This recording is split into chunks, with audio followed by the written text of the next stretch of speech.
A very, very warm welcome to you all to another live Action for Happiness event. It's fantastic to be together and to see so many of you joining us again in this incredible community. And it's a real joy to welcome Nic Marks, an old friend here with us today. Hi, Nic. Hi, Mark. Nice to see you.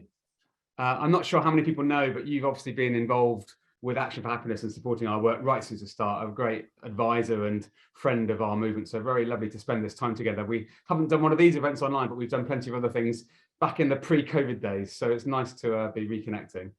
Yeah, it must be over a decade ago now, isn't it, when Action for Happiness started? Yeah, that's right. Over a decade since we launched. Yeah. So thank you for all of that. And thank you, everyone, for being here. And it's lovely to see you welcoming each other from all around the world, as always. Let's keep it friendly and supportive and relevant in the chat, as you always do.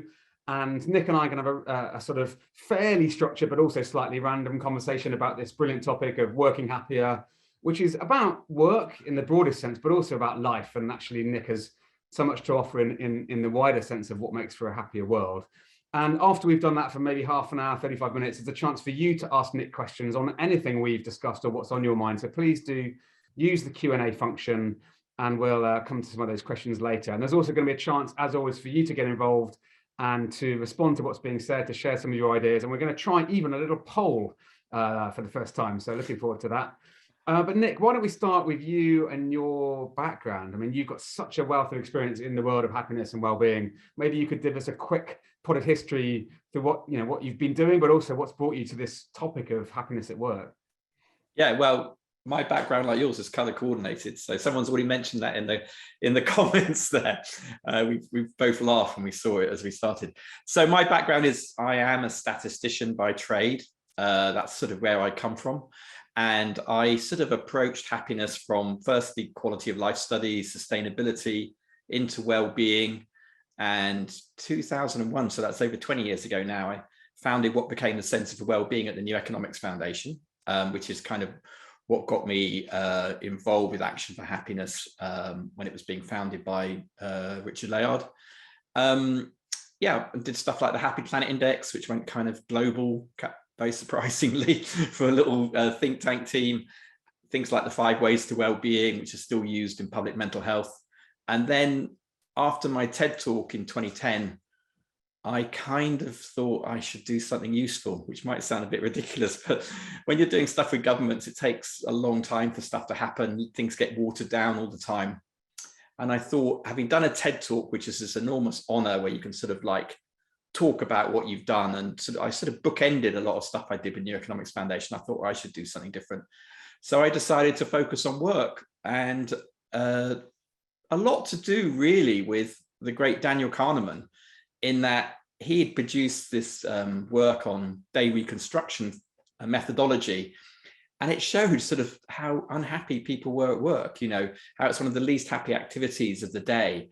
And I kind of thought that that's an opportunity, isn't it? If we want to reach adults, and people work, and most of us work in some form or other, whether it's volunteering or paid work or parenting. I mean, that's hard work, isn't it? We work, and so it's a way to sort of promote happiness, but through an avenue that most of us are doing, and had a lot of opportunities. So that's kind of how I ended up doing stuff on work. Thank you. And why don't we, before we dive too far into this topic, just open up the breadth of this word work for the purpose of our event together today? Because of course, a lot of this is to do with the work we do in organizations, but there will be some in this community and many of us around the world for whom work is a bit different right now. We might be working as a volunteer or as a homemaker. We might be looking for work. So there's different ways people may be in their working lives right now. So I hope, make sure we think of that broader sense of work in the conversation, as well as what we might do at the office. Yeah, absolutely. In fact, one of my first statistical works was called The Index for Sustainable Economic Welfare, published back in '94. I worked with a guy who's now Professor Tim Jackson at Surrey University. And anyway, we did this thing, and we did this thing where we were estimating the value of unpaid labor. So that included volunteering, parenting, all sorts of things. And it was absolutely massive, the amount of unpaid work. And if you put a shadow price on that, it becomes a huge extra bonus to the economy. So it's a thing I've been interested in for a long time, actually, other forms of work. And before we leave your background, am I right that you were a therapist at one point as well? Are you trained as a therapist? I trained as a therapist, in my 20s, so many moons ago. And I worked briefly as a therapist. I did my 100 hours flying solo or whatever it was. And then I had a few clients, but I didn't stay very long because I think I was too young, to be honest.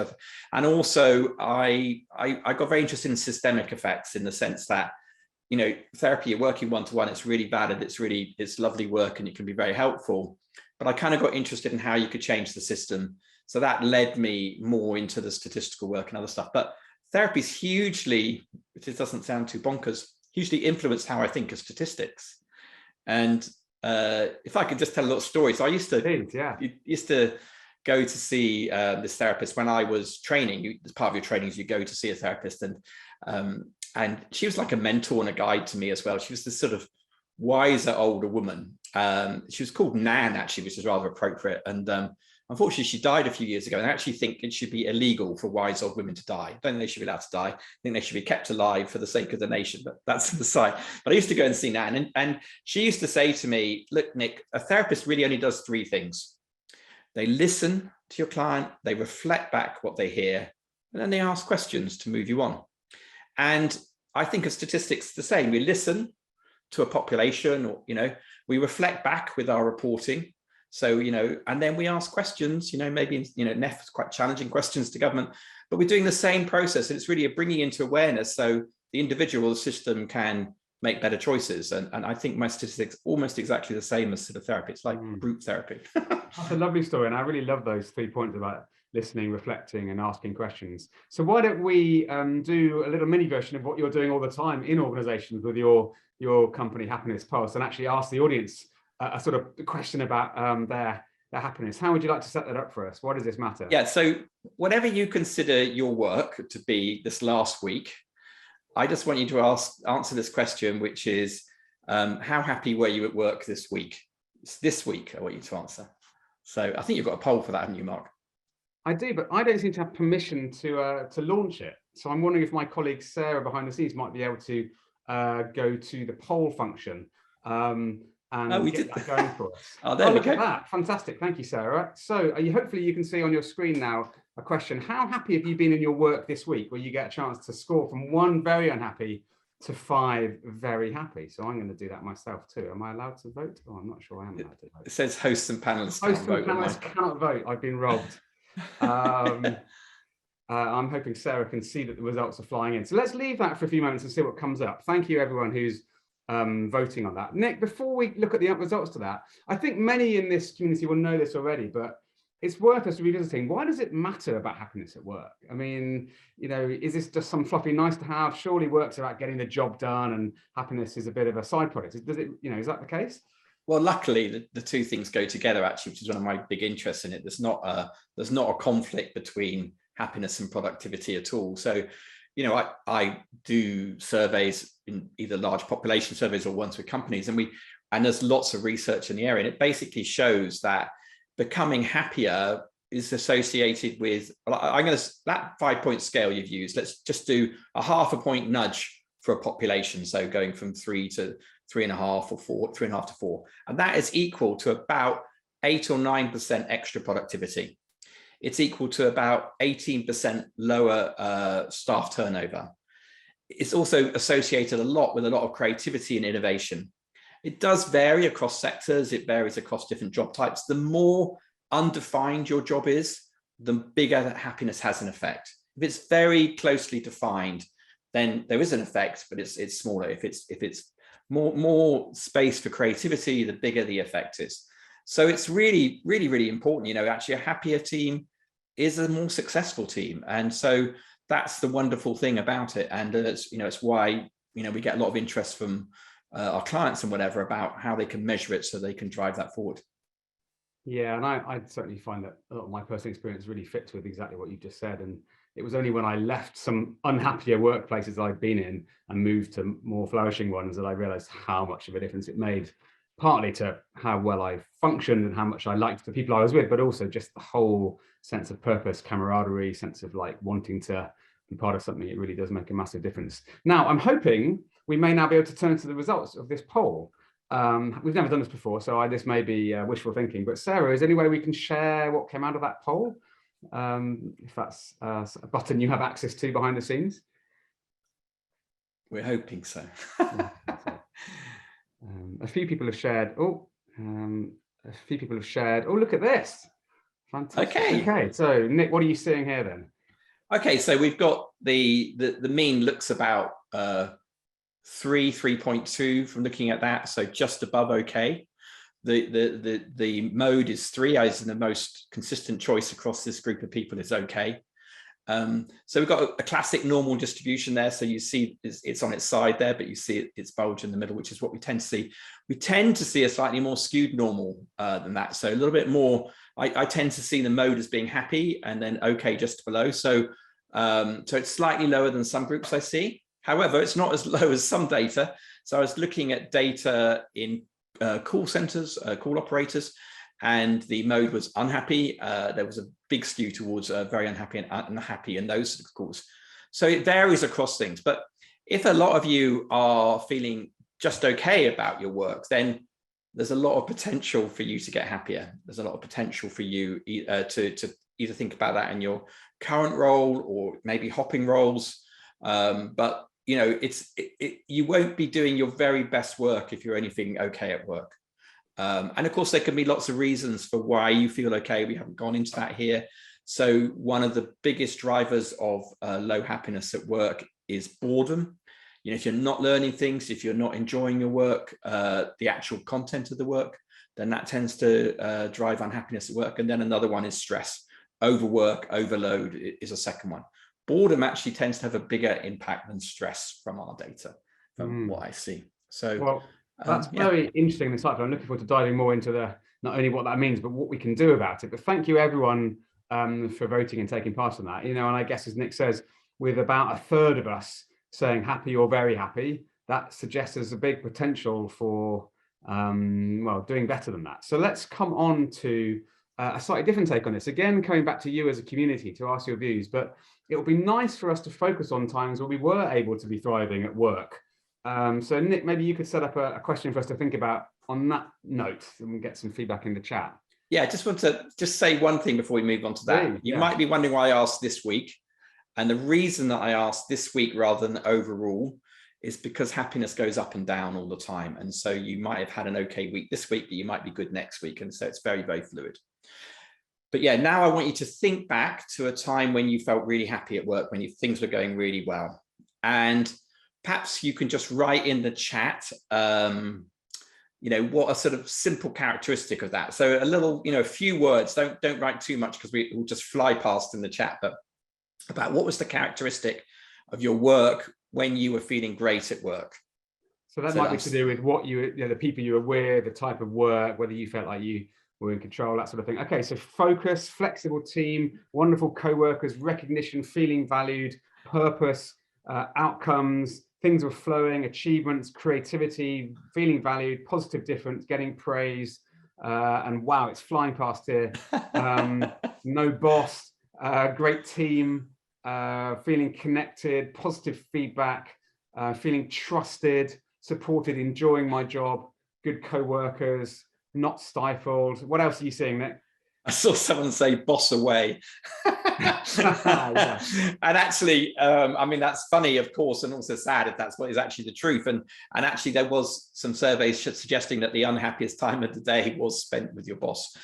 So, you know, actually that manager report relationship is very critical to people's experiences. People's experience of work is very proximal. It's very with the people you're working with every week. It's very with the relationship you have with your line manager and the work you're doing. It's much more distant from the sort of whole, if you're in a large corporate, from the whole corporate structure, it's much more local than that. Yes, on that note, you said a really interesting thing when we spoke the other day about the most important question to ask if you're thinking about taking a new job. Remind me what that was. Oh, right. So if you're ever in a job interview situation and you are, you know, they say to you, oh, have you got any questions for us? Then my recommendation for you would be to say, how happy is the team I'm joining? And they may or may not have a good answer to that. If they don't have a good answer to that, that's a sort of red flag. And if they know that the team is miserable and they're trying to employ you into a miserable team, they're probably going to stumble. But, you know, they might go, oh, I haven't thought about it. Yeah, but they're really good and this and that, because the colleagues that you work with every day are going to shape your experience an awful lot. So, choose your colleagues well, because you're going to spend a lot of time with them. Yeah. So Nic, you mentioned in your intro that you years ago developed this fantastic framework, the 5 ways to well-being, which of course has had a huge influence on what we've done with Action for Happiness, and we're still, promoting the core ideas within that framework, on a daily basis. And you've gone on to think about that in the context of workplaces, and I think you've now got a sort of 5 ways to happiness at work. So I wondered if we might be able to share those with the audience. How would you like to do that? Where's the best place to start? Yeah, so the work that Mark's referring to, the 5 ways to well-being, was a project we did at New Economics Foundation for the Government Office of Science here in the UK, and it's still, it forms part of the great dream, doesn't it? What you have. So when we did them, we talked about them being connect, be active, take notice, keep learning, and give. And there were positive actions you could take in your life, wherever you are, whatever you're doing. And it's quite unusual for governments to actually start doing positive messaging. They normally tell you, don't smoke, don't do this, very prescriptive. We're trying to be very facilitative and inviting. So when I came to work, I knew this structure of 5 worked really well. It's about the right length of list. We don't really tend to remember 7, 9, 10 things. 3 probably hasn't got quite enough variety. So 5 is a good number. It's also, in UK anyway, considered very healthy as a number because it's 5 fruit and vegetables a day. So I wanted to do the same thing with work. And so we created this framework, which is, it's not exactly new science. I mean, there's many shoulders of giants that we're standing on here, and also we're all analyzing the same data. So it'd be rather surprising if we didn't come to similar conclusions. But the 5 ways we talk about at work are connect again, because our relationships are kind of the cornerstone and the most important thing in our work. The second one, and this is systemic, is be fair, which is there has to be fairness in the system. If people don't feel treated fairly, then they don't get into the sort of happiness at work space. The third one is empower. So Daniel Pink would call that autonomy, but it's about how do you delegate, help people influence their decisions. I saw that running past when we were going through those lists. Decision making was some of them. The fourth is challenge. So that's about our learning, our development, our creativity. And the fifth one is inspire, meaning purpose, accomplishment. So those 5 things, connect, be fair, empower, challenge, inspire, are kind of how we think about the drivers of positive cultures, both at a team level and organizational level. That's really interesting, and I'd love to dive into those in a bit more detail. But I remember, I've done events on this, so we've talked to people about that same question of when are they felt, happiest at work, and asked them to sort of vote by a show of hands. Was that a time when you were really well paid? No hand goes up. Was it a time when you had really good guidance from senior leadership, and 1 or 2 hands go up? Was it a time when the communication was really strong? A few hands. And then when you say, was it a time when you felt trusted and in control of what you're doing? Every hand. Was it a time you felt what you're doing was purposeful, you were making a difference, that you were using skills, that you felt like you're working with great colleagues? Every hand goes up. So people's experience is exactly what you said, which is actually thriving isn't so much, although it does matter, about what you're paid and how good the communication is. It's actually about, do I feel connected, purposeful, in control of what I'm doing? So that's great if you happen to work in an organization that's doing that. And in a moment, I'd love to come on to think about, for those of us who aren't necessarily in that situation, what the hell do we do? But why don't we take a moment to think about organizations? What should a good boss, a good manager, a good organization be doing to try and create a happier experience, a happier workplace? Well, organizations definitely need to support managers more. I think it's kind of crazy how little we invest in helping managers be good people managers. Most people who are managers are sort of accidental managers. They've been promoted for technical skills because that's the only career path available, for length of service, not for their people skills. And I don't think anybody intends to be a bad manager, but they only really are learning on the job, literally from who the managers they were. So there's this sort of self-fulfilling thing where, habits of bad managers get passed on down the line, really. So I think one of the things is investing in people skills, and in the people skills required to be a people manager are mainly about listening. Mainly about helping what your reports, how they want to develop. So I think that's one of the major things that organizations need to do. And there's just normally, I look at data all the time in organizations, and they say, oh, we've got one culture. And they haven't. They've got masses of microcultures. every team almost has a different culture, and it's to do with the strengths of that team and the strengths of that team leader. So actually helping, to misuse Boris's term, but leveling up, as in actually helping the weaker people managers learn from the stronger ones and become better, I think is one of the major ththings organizations can do.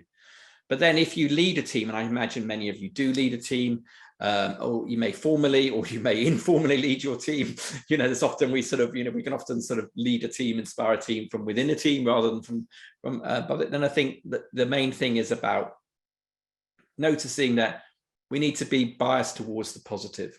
Going back to the Barbara Fredrickson work from decades ago, it's kind of shocking how much of a negativity bias we have. And so we're only picking up when things have gone wrong. Well, catch people doing it right. Tell them they're doing it right. Preferably tell them in front of other people that they're doing it right, because then that gets even more. So it's about, noticing those things going well and calling them out as they happen. I think secondly, as a team, it's about helping a team work together. So you can think about Amy Edmondson's work on psychological safety, or building trust, as you were just talking about. I mean, Henry Stewart often talks about that, but building trust and whatever, then, that's a really important thing to do. And of course, trust is not built in a day. It can be lost in a day, but it can't be built in a day. So therefore, it's about the habits that you do. So I'm probably misquoting Aristotle here, and who knows what you said really, but there's a quote attributed to him, which is that excellence is a habit. Happiness at work is habits. It's what do you do? So one of the things I really encourage team leaders to do every week is have a sort of huddle, a stand up, whatever you want to call it, and just ask how last week was. A bit like that question that I just framed there as a statistical one, but you can do this informally. How was everyone's week? What went well for them?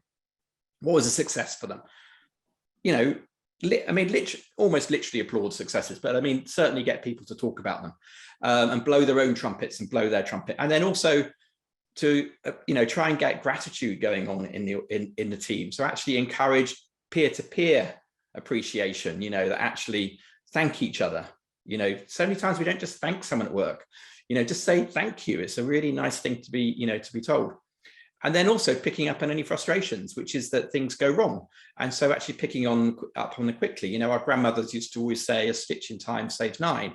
It's true. If you, deal with a frustration quickly, it's just a frustration. If you let it fester, it's a disaster.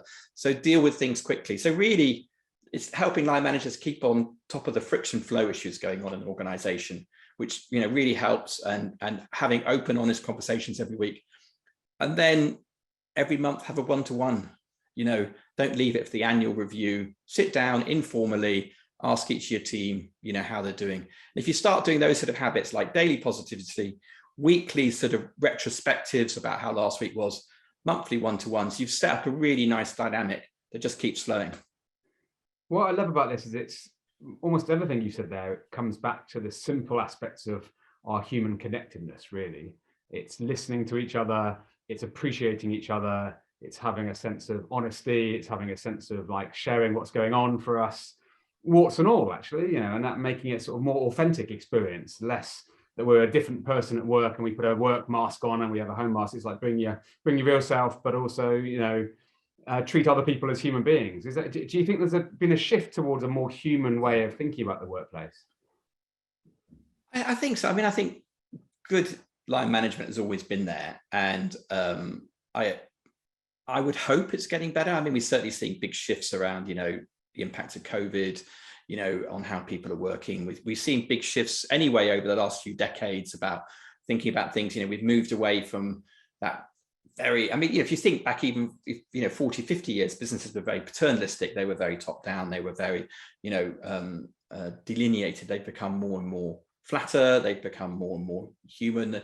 But then we've had a lot of thing where, performance was everything. Everything was about driving performance, which of course is critical, but slightly dehumanizing. And I think now we're tilting back to that, some things we might have gone too far even, I think because there's quite a lot of stuff going on in the name of well-being, which I don't think will have much return on investment. So I think it's going to have problems actually, sustaining that. And we don't want to have the baby thrown out the bathwater. I think we should be getting to really what the most important things, which is relationships. Yeah, I agree with you. And I don't know if you've read that book by Robin Dunbar, Friends. Have you read that book? I haven't actually. No, I'm aware of it. Well, he talks about how the whole, our large prefrontal cortex is really to manage the complexity of relationships. It's the most complex thing we do as human beings. I mean, I would wager a bet that apart from a personal health or close health issue, virtually everyone here's major pain in life has been about relationships. And so it just shows how complicated relationships are, how complicated we are to keep relationships going. I've been divorced. It's not an easy thing to do to maintain relationships and get things wrong. So, someone's just written there, work relationships are complicated. I'm totally with that. Just call I'm in the thing. And egos are involved and people don't express what they're doing. This is a complex space. And so attending to it carefully and wisely every day, every week is important. Well said. In a moment, we're going to come on to what we might do as individuals rather than as sort of leaders, which I think has got some similarities. But why don't you say a little bit about what you're doing with Friday Pulse? Because I think part of this question is about just checking in with people, and you found a way of doing that. Do you want to say a bit about what happens? Yeah, so when I said at the beginning that therapy has kind of influenced my approach to it, in a way, what I've tried to do with numbers is help people reflect. And I try and keep the numbers very simple these days. I've done a lot of complex surveys and I've made mistakes of doing stuff complex. So I used to do a happiness at work survey. It had 80 questions and I felt really, really smart that I could analyze this and bring it all together. And of course, what happens is people just get overwhelmed with too much data. They don't know which lever to push. And so that's why I get very into this very simple way of measuring it every week. So it's relevant to you every week. And everything about Friday Pulse is to help people have better weeks. So we have this little, it's called Friday Pulse because on Friday we ask you that question I ask you there, how happy were you at work this week? We ask people to share success, to thank somebody, share frustration. And we create a little sort of presentation for the line manager on a Monday morning that they can talk about it. So we help that weekly conversation happen. And then we also have a different cadence, which is every quarter we ask about those 5 drivers of happiness at work: to connect, be fair, empower, challenge, inspire. And so that's we do that as well. So we've got these 2 parts of it, and we're a software company that sells this to organizations. But actually what we've just done, and I'm sure I'll say this again at the end, is we've actually just released a free team version. So if anybody's in a team, you can go to our website and sign up for a free team version and use it with your own team. Because I think, like you, Action for Happiness, it's a delicate thing with happiness. You want people to have this for free, and you also have to find your business model to work. So our way of doing it is that we're free for any single team, and then we become pay for organizations when they want to look across teams. So that's great, Nick, and we'll include a link to that in the follow-up email that everyone will get tomorrow. But I think you've also got a free kind of sort of pulse that individuals can do at any time as well, haven't they? Is that friday1.com? Is that? Yeah, friday1.com right. is. I'll just put that in the chat. Friday1.one.com.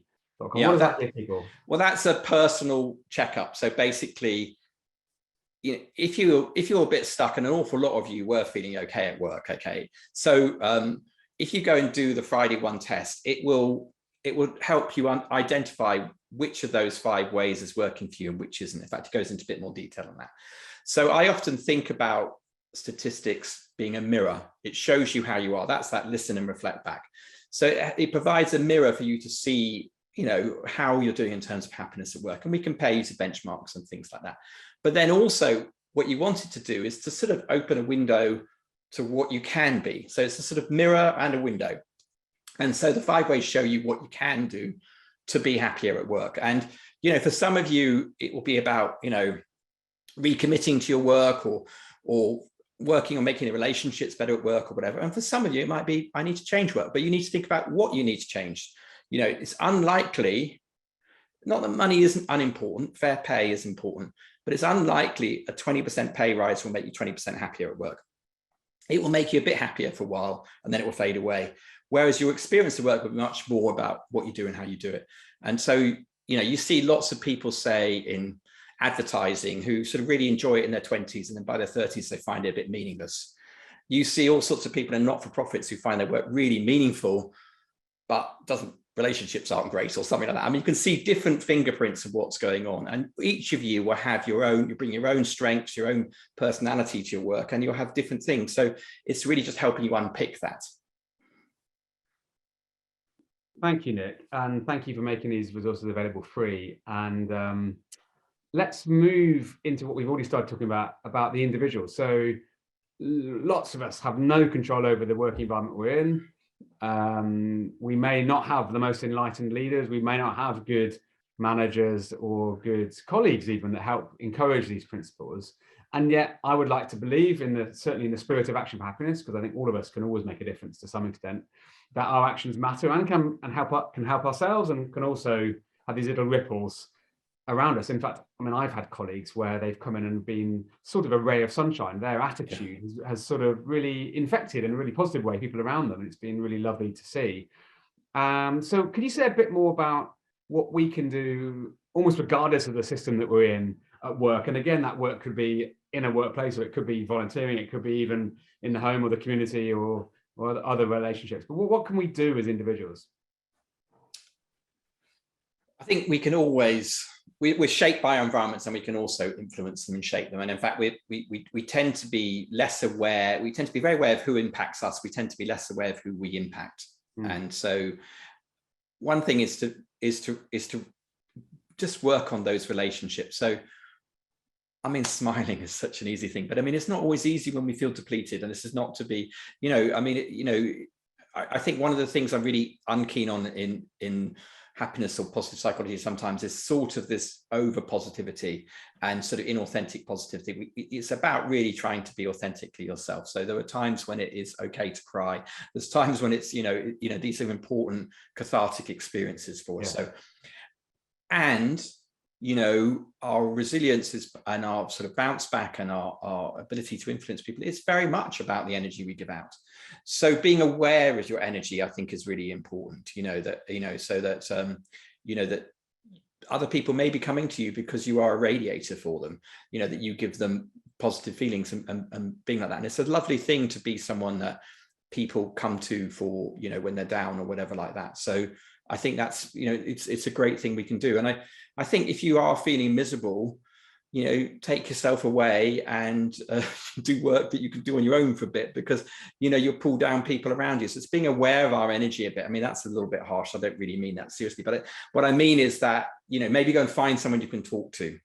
That's an important thing. In fact, maybe we should talk about the stress thing here, because then there's stress busting as well, isn't there? So what is toxic? I'd love to come on to that, but just briefly, I mean, you mentioned earlier in the organisation contest, the thing about showing appreciation. Of course, we can do that very much as individuals, regardless of where we are in the organisation, can't we? That little, I love what you're saying earlier about just saying thank you, saying hello, being friendly. Those little micro moments actually really, really matter, don't they? They really do matter. And it's like, I think we all know that when we're working in an organisation, we can tend to know that person who we will go to for a smile, and they might be, the janitor, they don't have to be anyone, there's someone that you can share a smile and laugh with. I mean, I remember, when I was a student, I worked on a factory floor, and it was really, really noisy, so you couldn't hear anything, but people would smile at you across the production line, and, they sort of try and make you laugh and things like that. And it was really, really important to your energy during the day, even though it was a pretty rubbish job.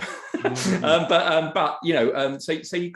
you can find ways of being positive and whatever, but also if you're in a toxic environment, you've got to look after yourself and get out of it too. So so let's come on to your point about stress then. Lots of us encounter stress at work. What can we do about it? Well, I made this little YouTube video the other week, which sort of has gone down quite well, and it's about dealing with short-term stress. So I actually created this because I was talking to one of the accountancy firms. I can't remember if it was PwC or KPMG. It was one of those. And they were in the middle of their audit season. So they told me, like, you come in and talk about happiness, that's great. But do realize that, it's in people's lunch break and they're probably stressed out. So I thought, okay, I'll give them some tips on it. And I said, if you're feeling stressed, think what a smoker would do. I mean, obviously, smoking is a little unhealthy, but what's very interesting is the rituals around smoking are actually quite healthy for dealing with stress. Okay. So what a smoker does when they feel stressed is that they stop what they're doing. That's the S. They move. That's the M. They tend to go outside, which is great for us seeing the light, everything like that. The next one is they kickstart conversations. And so that's really good to do a social thing. And then there's this really interesting thing that smokers do. I've never been a smoker really, but it's that they really concentrate on their breath. They obviously inhale a lot of carcinogens. This is not healthy, but they are doing effectively mindful breathing with their cigarette. So they're breathing in and then breathing out. And in fact, of course, the trick is to breathe out, exhale longer. You'll know this from other mindfulness stuff. So that's my tip from smokers, is that S, stop what you're doing, M, move your body, O, go outside, K, kickstart conversations, E, exhale for longer than you inhale, and R, relax. Just don't smoke. You've done it. That's brilliant. Yeah, just to reiterate, we're not encouraging people to smoke, but I think the points you're making there as a general stress reduction mechanism is really important. And actually, there's something about that social connection that people get in that situation of connecting with people they wouldn't otherwise meet. And I actually think it's a really lovely reminder. I bumped into someone I'd never met before in my working environment when I was in the office earlier, and it was a really lovely connection and friendly human conversation, because I happened to be in a different place almost by accident. And it's like, well, how do I do more of this being in a different place by accident? Because then I can have those little moments of meeting someone new, and how important that is. So I used to, as a non-smoker, particularly when I was at university, I used to be so annoyed with smokers, because they, the guys would go up to some girl they fancied or something and ask for a light. Yeah. It's the easiest way to start a conversation. They actually had a lighter in their pocket. They were lying, but they just start conversations, and whereas non-smokers, it's worked much harder for that. Yeah. Nic, there's some brilliant questions coming up. So I'd like to invite everyone in the community to if they haven't already, feel free to post any questions in the Q&A here rather than in the chat. And if you see someone else's question that you'd really like to answer, please do upvote it with a little thumbs up, because then it gets to the top of the list and I see it. But just before we come to those questions, one that's on my mind is about the pandemic. You've already touched on that a little bit, but I think there's a really interesting tension going on here, because in the COVID response, we've learnt that there's some real benefits from flexibility, which I think we've always known, but actually people being able to choose, I want to spend some time at home, I want to spend some time at work, is a healthy thing, it feels to me. Much more trust. You have to trust your people. But there's also a tendency, I think, that we've lost the habit of being together physically. And while that might make life a little bit easier, I think we lose something really important when we're not in the same physical space, we're not face to face and so on. So what's the right balance? And what are you seeing post-COVID as the thing that's best for our overall happiness and well-being? I don't have a strong statistical answer to that. I do know that, so we had these 15 questions we asked very regularly, and some of them about relationships. And the ones that got under pressure in COVID were team relationships, friendships at work, work-life balance, interestingly, was very under pressure. I think people lost the boundary between home and work, and were finding that difficult to manage. So they were very relational, the ones that we started to see that were very under pressure. There's sort of swings and roundabouts, aren't there, with working from home and working in the office, and it's for different people, it's different things. So I imagine that people are going to find their own hybrid ways of doing it and come together for the things which are most important for relationships. So I know you said you go in the office most days. I don't now, but once a fortnight I get my whole team together, so that we can see each other, remember we like each other, do brainstorming. We always feel much happier after we've seen each other, kind of look forward to it. Sort of once a week, once a fortnight is where we're going at the moment. But there's going to be so much variability here, because obviously some jobs sort of demand being, at your workplace. If you obviously work in hospitality, retail, you can't work from home. Others is going to be, that they could work more remotely, which could be really good for equality across society. House prices are mad in London, so maybe the job market gets opened up to different types of people, because you don't have to spend that huge amount of money living. So I think there's ways it's going to play out. I'm an empiricalist, so I think it's an empirical question. I think every organization should be measuring this regularly, so measuring the productivity gain. So like Boris Johnson and Jacob Rees-Mogg going, oh, you've got to be back in the office. Well, people have just worked 2 years really hard at home. It's very disrespectful to say they weren't being productive there, and how are you measuring productivity in that way? And then, obviously some people don't want to come back to work at all.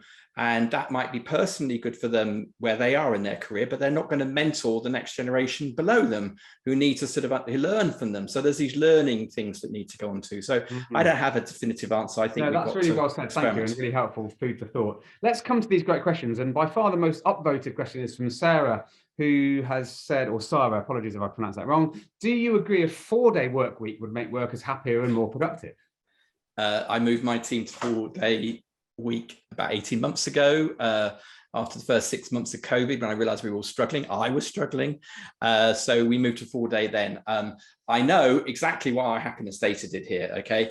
Which is that we were dropping in COVID. Is that the way you're seeing it? Which way around am I doing it? This way? That's dropping? Anyway. Either way works. Okay, it's dropping. And then as soon as we moved to 4-day week, we bounced back up again. But I also know the UK data was still going down. So basically we recovered much quicker because we did it. So I actually wrote a blog on this a few weeks ago. So if you go to fridaypulse.com insights and you look for 4-day week, I wrote a blog on it, but I'm very pro the 4-day week.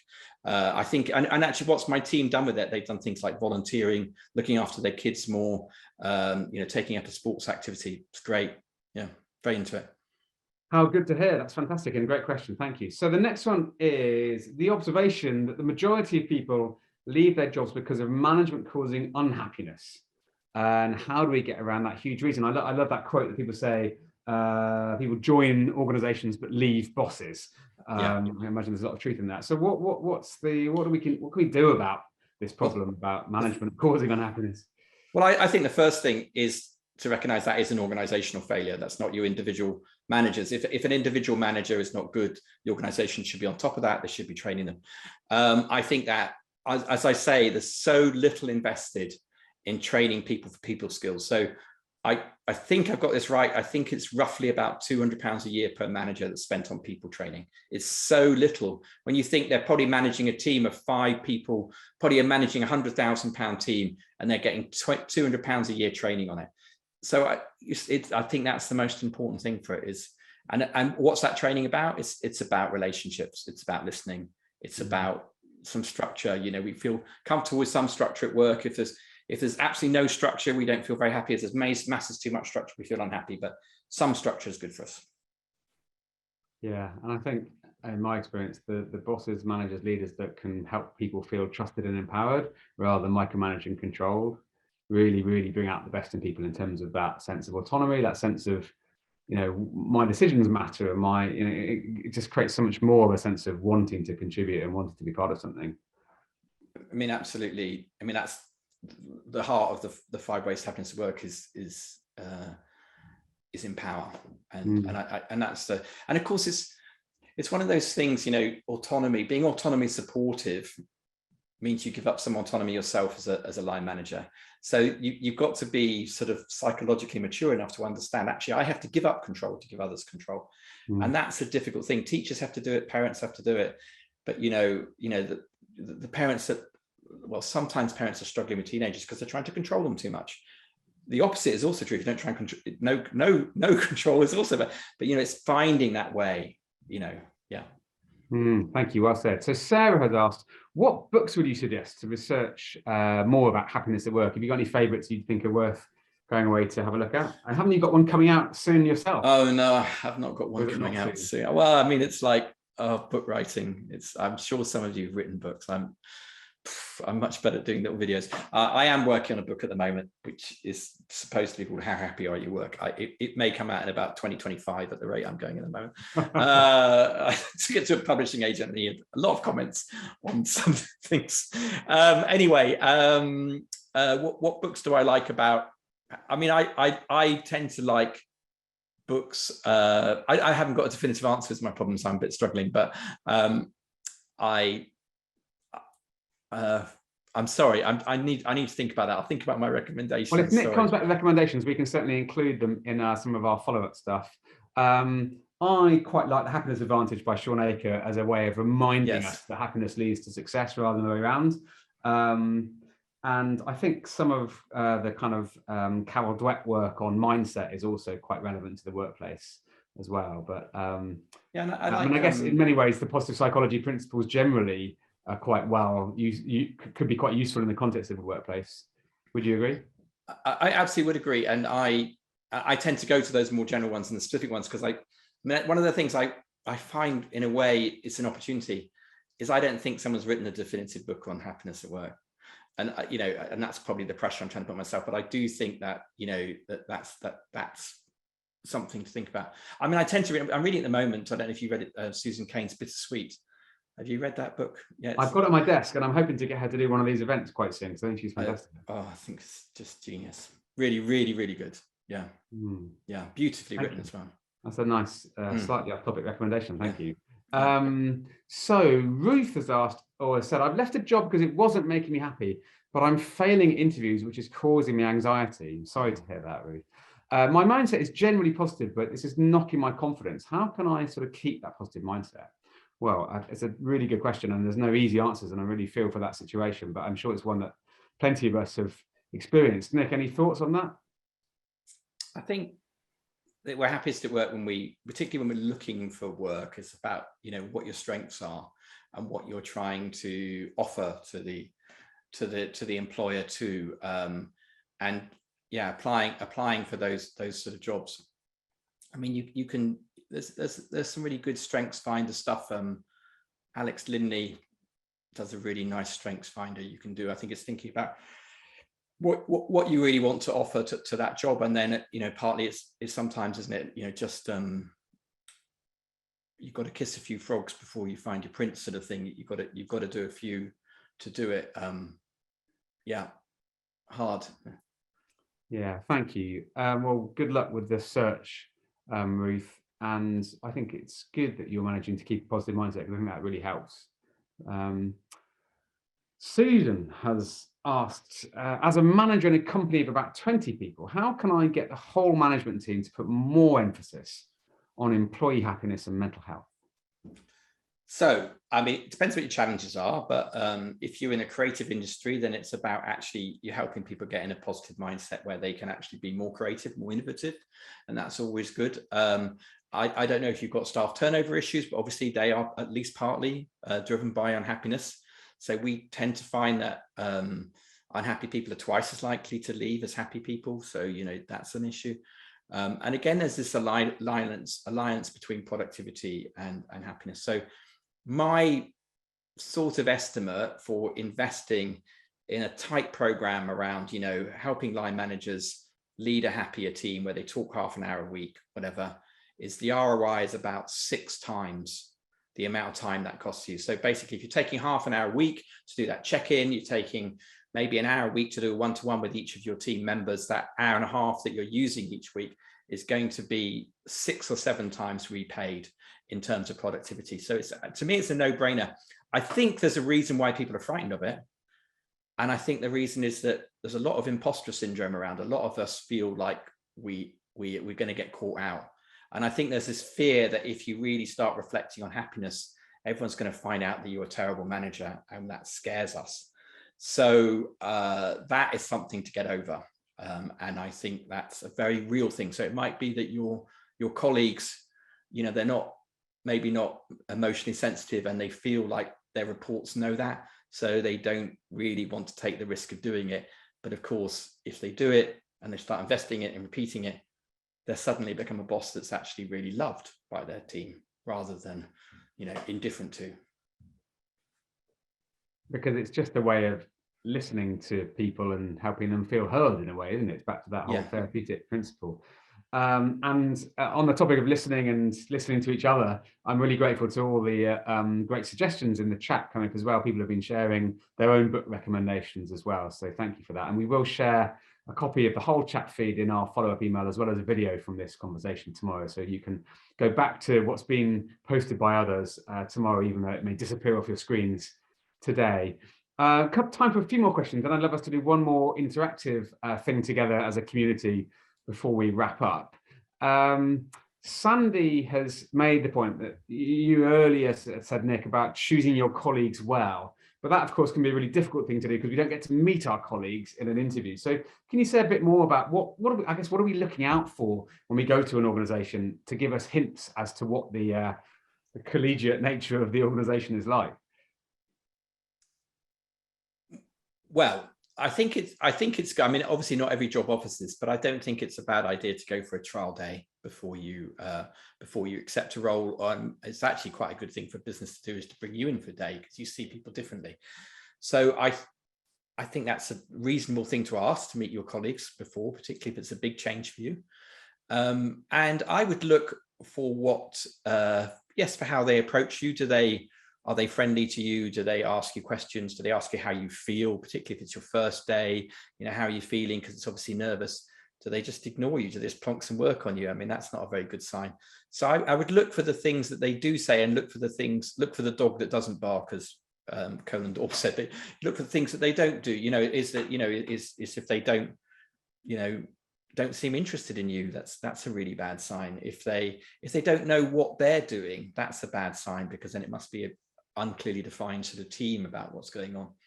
And we're quite exquisite as human beings at picking up a feeling. And so if you go in there, really trust what you're feeling. If you go in there and it feels tense and difficult, you're probably right. And it may not be the right job for you, the right team for you. So I really listen to those. I think of our feelings as signals, and they're giving us information all of the time. And it's like we can walk into a room and we feel something well before we know what's going on. So if you feel something, dare to ask a question about what's that? Oh, what's going on. So I would really listen to your gut about it quite a lot, not necessarily in the interview, but with your teammates very much, or your prospective teammates. And I agree, sometimes we don't know, but you can always Susan's raised a good point in the chat here, which is, Hatchie's asked, how do you do that when you work remotely? And I think some of that reading the feel is harder, but it also links to another question that's come up. It says from Action for Happiness here. I guess that's because it came up in the chat earlier and my colleagues posted it, but have people been more happy or unhappy working from home during the pandemic? There's, to some extent, we've had this human connection taken away from us. There's obviously been a stressful time. Any observations on what you've seen? You mentioned your own team earlier, but what's your sense overall? Well, I think it's not even sense, it's data. The pandemic has been hard, absolutely. And so there is a weekly survey by YouGov in the UK called Mood of the Nation. And if you see the pandemic starting, we obviously were watching all sorts of waves of COVID and cases and hospitalization. You've basically got an inverted wave about what happens with happiness. And in the March 2020, it really dived down a lot. Happiness at work, and then it started to come back up again. The first one was very driven by fear. It was a very frightening time. It's very disorientated. People just suddenly having to find laptops, find things to work from. It's very, very difficult. And then we had the eat out, help out summer. People got a bit better. Then we had dips again in the autumn, and the very bad dip in January, February 2021. They were driven by boredom much more than they were fear. The first one was driven by fear. Second one's by boredom of being at home, missing people. I mean, went from having 12 to 15 social interactions a day to having 3 or 4. And normally 3 or 4 with the same people every day. We lost this whole variety of experience that we all have. And so it's a very hard time. So it's very difficult to separate out the working from home from COVID, because there was so much else rubbish going on. And but people, we're very resilient human beings, so we found ways to be happy with what we could do, but definitely it's not been a great time for happiness. No, but you're reminding us, I think, that if we are choosing to have that flexibility and to keep working from home and so on, that actually finding ways to keep the diversity of our human connection and our connectedness is so important. So thank you for that reminder. And in fact, thank you generally for all the stuff you shared in this conversation, Nic, because we're getting towards the end of our time. And I'd love to come back to the community in a moment, but let's just recap on some of what we've talked about. So happiness at work matters. You made the case for us. You introduced these 5 ways to happiness at work. You said connect, be fair, empower, challenge, and inspire. Have I got that right? Correct. You talked about things we can do as organizations, things we can do as individuals. And I love the be like a smoker without smoking, stop what you're doing, move, get outside, kickstart conversations. Have I got that right? Yeah, K was difficult to find. Relax. I love when you can make an acronym actually work. That was great. So loads of great advice and then all these brilliant responses to questions. So maybe we could turn back to the community and ask people to sort of think about what they want to take away from this. How would you frame that for us? Okay. So we've obviously talked about happiness at work. We talked about relationships at work. We talked about meaning, purpose, whatever. What will you do differently next week? at work, because it's about taking actions, because ultimately if we don't change anything, things will stay the same. So, I'm very aware of quite a lot of you being only okay. So, what would you do? Like someone there's look for a new job, and that might be the time. There's enough of you on there. There'd be quite a few of you probably. Yeah, I say I'm seeing Smile a lot. I'm seeing Connect, a few change jobs. There are people like the smoker algorithm. Someone's start smoking. Starting smoking. Please don't do that in the literal sense. But starting the conversations, sharing these ideas with the team, listen to others, get outside more. Slow down and be present with colleagues, show up, compliment, lots of lovely reflections on what you've shared. Anything grabbing your attention, Nick? I think there's a lot of social ones, aren't there? And happiness is very social. I mean, another Kahneman quote is that happiness is almost a social emotion. It's between us much more.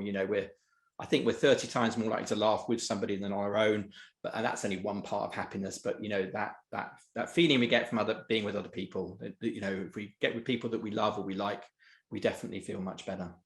So, and I would just like to remind people that you can go to Friday 1 and do the test, and then if you run a team or in a team, make use of our free Team Friday, because that's what we did it for, really. So people, anyone in the world can use it. Only in English at the moment, I'm afraid, but that's Well, Nick, you've talked a lot about connection and gratitude. It's been lovely to connect with you, lovely to connect with this amazing community today, and I want to share gratitude to you particularly for being here, but also to everyone who's been part of this conversation, and to everyone who's made a donation to come along to support the charity and help us continue to put on these events.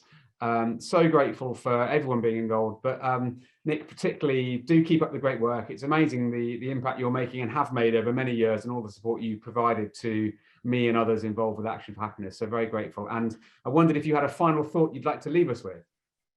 Well, I'm just going to thank you actually before we do that, because your persistence and determination to stay with Action for Happiness through many years now, and I presume ups and downs, and persisting. And I love this online community you're building, because it's global, and I should think that a lot of the people here find it very, very supportive. I've listened to a few this year, and there's been a range of topics and been great participation. So I think you've done a fantastic job there. Oh, thank you. I really appreciate that. Yeah. So and aren't we lucky, you and me, to work on such a great topic? I mean, it's great fun working on happiness and finding our little way to do something. My little contribution in statistics really is numbers, which is obviously a bit odd in happiness, but I think it's very helpful, because as I said, I just think it creates a nice mirror. And particularly for work, the language of business is numbers. So creating numbers around people's experience, I think, helps humanize large systems which can often struggle with that. Well, thank you so much again. Keep up the great work. Thank you to everyone, and do join us again next time. In fact, next week we are with Oliver Berkman talking about how to make good use of our time. So a week today on the 25th. Nick, thank you so much. See you all again soon. Yeah, bye.